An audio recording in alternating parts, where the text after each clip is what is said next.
পাকিস্তানি সেনাবাহিনীর জন্য নদীমাতৃক দেশ বাংলাদেশ একটা কঠিন যুদ্ধের জায়গা ছিল। ইচ্ছা করলেই কিন্তু সেখানে ট্যাঙ্ক ম্যানুভার চলাচল করা যেত না।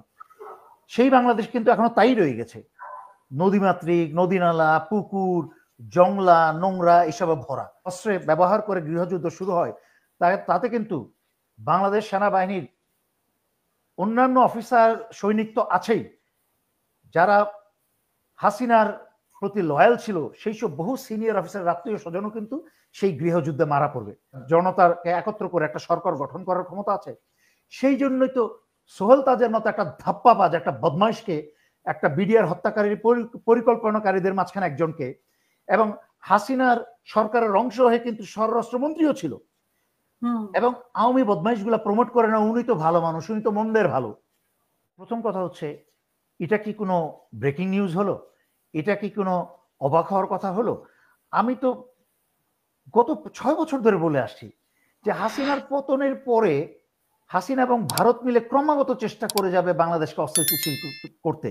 আপনার এর আগে তো বহু অনুষ্ঠানে বলেছি, এবং আপনার গত 15ই জুলাই আপনার সাথে অনুষ্ঠানেই বলেছি, যেই পরিমাণ অস্ত্র রেখে গেছে ভারত এবং আওয়ামী লীগ বাংলাদেশের বিভিন্ন স্থানে, সেই অস্ত্র উদ্ধার না করা হলে বাংলাদেশের কোন সরকারকেই 6 মাসের বেশি স্থিতিশীল হতে দিবে না। অস্থিতিশীল করবে, সেটা নির্বাচনের মাধ্যমেও যদি কোনো সরকার আসে, সেই সরকারকেও, বিশেষ করে বিএনপি যদি আসার, যে বিএনপি আসলে তো অন্য যে কোনো দলের চেয়ে শক্তিশালী হবে, আমি বাকি সব কথা বাদ দিলাম।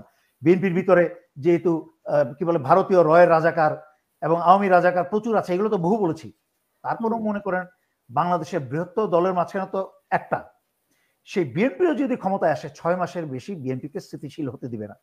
তার প্রমাণ তো দেখেছেন, আমি 15 তারিখে আপনার অনুষ্ঠানে বলেছি 17-18 তারিখে কি পরিমাণ অস্ত্র কালেক্ট করেছে সেনাবাহিনী এক গোপালগঞ্জ থেকে, তার সামান্য অংশ, তাতেই কিন্তু চকচকে ঝকঝকে অত্যাধুনিক অস্ত্র সব, যেগুলোকে ব্যবহারই করা হয় নাই, একদম নতুন। তাহলে চিন্তা করে দেখেন।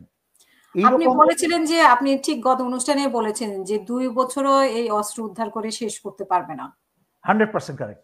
কারণ আমি কেন বলেছি, আমি কিন্তু বাংলাদেশের অন্যান্য আপনাদের যাদের তথাকথিত ইউটিউবার আছে, যারা আছে, যাদের বাংলাদেশ সেনাবাহিনী সম্পর্কে কোনো ধারণাই নাই, সেখানে আমি ফিল্ড লেভেলে অ্যাজ এ মেজর, একজন ফিল্ড অফিসার হিসেবে পার্বত্য চট্টগ্রাম থেকে আরম্ভ করে 91-এর নির্বাচন, 96-এর নির্বাচন, 96-এর অস্ত্র উদ্ধার এবং বসনিয়ার যুদ্ধে একটা খারাপ সময় বিভিন্ন জায়গায় কিন্তু সরজমিনে থেকে সশরীরে অভিজ্ঞতার মাধ্যমে যতগুলা কথা বলি, এবং আল্লাহর রহমতে সেনাবাহিনীতে আপনি আওয়ামী ছাড়া এবং বাংলাদেশ সেনাবাহিনীর সিনিয়র এবং জুনিয়র যে সব অফিসার আমাকে চেনে, তাদেরকে জিজ্ঞেস করতে পারেন আমার সম্পর্কে, আমি কেমন অফিসার ছিলাম, কোন মানের অফিসার ছিলাম, আলহামদুলিল্লাহ।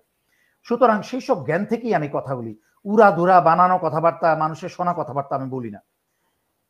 সুতরাং আমি যেই কথাগুলো বলছি, যেই পরিমাণ অস্ত্র শুধু গোপালগঞ্জের সামান্য অস্ত্র উদ্ধার করা হয়েছে, একটা জিনিস মনে রাখতে হবে, বাংলাদেশ স্বাধীনতা যুদ্ধের সময় যেরকম পাকিস্তানি সেনাবাহিনীর জন্য নদীমাতৃক দেশ বাংলাদেশ একটা কঠিন যুদ্ধের জায়গা ছিল, ইচ্ছা করলেই কিন্তু সেখানে ট্যাঙ্ক ম্যানুভার চলাচল করা যেত না।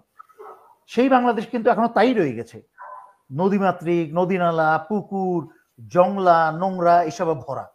আপনাকে গত অনুষ্ঠানে একটা বলেছি না, যে একটা টোকাই মগবাজারের ময়লার যে স্তূপ জমে আছে, সেই স্তূপের থেকে অস্ত্র বের করে রয়েছে, একটা ময়লার স্তূপ থেকে।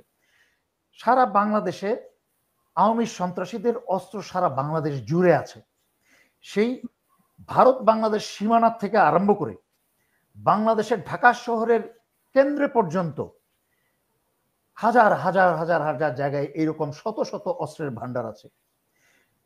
সমগ্র সশস্ত্র বাহিনী এবং অন্যান্য প্যারামিলিটারি ফোর্স মিলে আন্তরিকতার সাথে খুঁজে একটা অস্ত্রের পাহাড় উদ্ধার করতে পারে, যেটা দিয়ে গৃহযুদ্ধ, যেটা না করলে বাংলাদেশে গৃহযুদ্ধ সেটা দিয়ে শুরু হবে, এবং সেটা দিয়ে শুধু বাংলাদেশের সাধারণ জনগণ মারা যাবে না, সেটা দিয়ে ডক্টর ইউনূসের আত্মীয় স্বজনও মারা যাবে, কারণ ডক্টর ইউনূস তুনার মেয়ের কাছে আমেরিকায় চলে যাবে। ডক্টর ইউনূসের উপদেষ্টারা, এনজিওর প্রধানরা, তারাও তো সবাই বেশিরভাগই যুক্তরাষ্ট্র এবং ইউরোপের পাসপোর্টধারী, তারাও বিদেশে চলে যাবে। এবং ইতিমধ্যে যারা এনসিপির ছাত্র নেতা বনেছেন, তারাও কয়েকজন ডানে বামে কাগজপত্র দেশ ছাড়ার ব্যবস্থা করে ফেলেছে। তার মানে বর্তমানে সেনাবাহিনীর যারা সিনিয়র অফিসার আছেন, আমি গত 6 বছর ধরে আমি বারবার বাংলাদেশ সেনাবাহিনীতে কোরআন হাতে নিয়ে যে শপথ পাঠ করেছিলেন সবাইকে আমি অনেকবার স্মরণ করিয়ে দিয়েছি, তাদের ভিতরে যেন মনুষ্যবোধ এবং ইমান যেন ফিরে আসে নারাদাহের ভিতরে, যে আমরা কিসের শপথ গ্রহণ করলাম, আল্লাহর কোরআন হাতে নিয়ে আর আমরা করছি কি। এবং তাতে কিন্তু অনেকের বিবেক উদয় হয়েছিল, আলহামদুলিল্লাহ তারই প্রতিফলন কিন্তু আমরা 5ই আগস্ট দেখতে পেরেছি। তা না হলে কিন্তু বাংলাদেশে লক্ষ লক্ষ হত্যা হতো।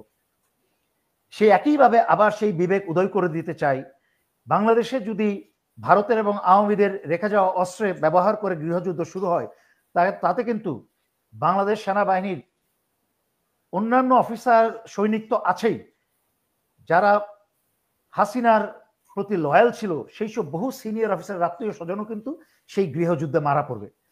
মূল কথা, একটা গৃহযুদ্ধে খারাপ পরিণতি যা হয়, ভালো মন্দ সকল পক্ষের, সকল দলের, সকল ধর্মের, ধনী গরিব সকল ধরনের মানুষ মারা পড়বে এবং দেশটা একটা অতল গহ্বরে চলে যাবে যদি অস্ত্র উদ্ধার না হয়। অস্ত্র উদ্ধার যদি না হয়, বারবার করে ওয়ার্নিং দিচ্ছি।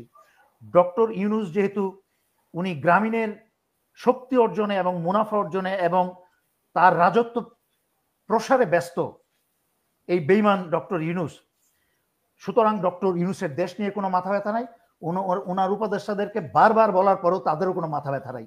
কারণ সবাই, আমি আগেও ব্যাখ্যা করেছি, বারবার ব্যাখ্যা করে সময় নষ্ট করতে চাই না, কেউই কাজ করছে না, সবাই মনে করছে টাইম পাস করি, সময় আসলে যেন আস্তে করে সরে যেতে পারি, কখনো যদি হাসিনা চলে আসে তাহলে যেন বলতে পারি আমরা তো কিছু করি নাই।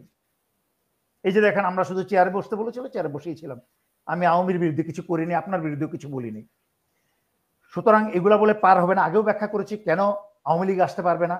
হাসিনা কোনো, আওয়ামী লীগ কোনো পরবর্তী নেতৃত্ব তৈরি করে যায় নাই, তাই হাসিনা সরকারের আসার আর কোনো সম্ভাবনা নাই বললেই চলে। একমাত্র আল্লাহ নিশ্চয়তা দিয়ে কোনো কিছু বলতে পারেন, আর কারোর ক্ষমতা নাই, তাই আমি নিশ্চয়তা দিয়ে 100% বলে করার ক্ষমতা।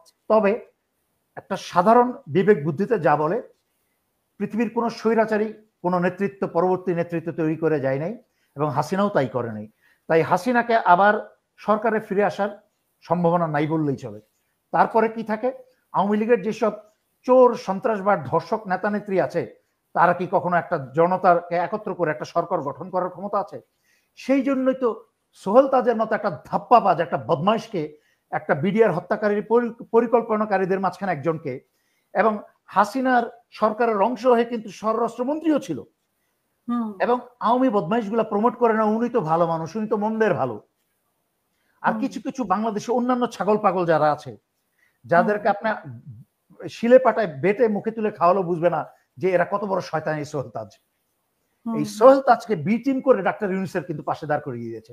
আর ডক্টর ইউনূস, পশ্চিমারা ওনাকে ব্যাংকের সুদ খাওয়ার জন্য নোবেল প্রাইজ দিয়েছেন, কিন্তু উনার এইটুকু জ্ঞান নাই যে হাসিনার এত বছরের বেনিফিশিয়ারি এবং একসময় হাসিনার এই খুনি, হত্যাকারী, স্বৈরাচারী হাসিনারই স্বরাষ্ট্র মন্ত্রী ছিল, তাকে পাশে নিয়ে দাঁড়িয়ে ছাগলের 3 নাম্বার বাচ্চার মতো গদগদ করে হাসছে। ইডিয়েট, নোবেল পেয়েছে আবার।